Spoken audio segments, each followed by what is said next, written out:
feel like I'm floating through the air. The pain I felt is paid for, all is said and done. Oh, I am restricted, fixed upon the web. I need to kick the habit that my mind is breathing in. Break out, I've got to see. Spent all my life holding all of it closely. I played it innocent, a feel of discontent.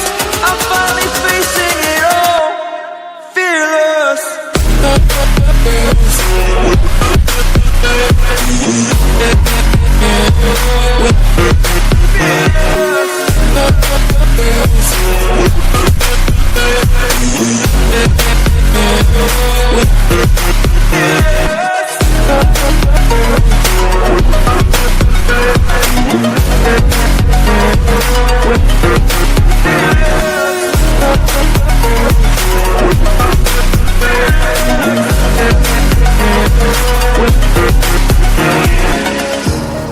Burning the bridge that keeps us.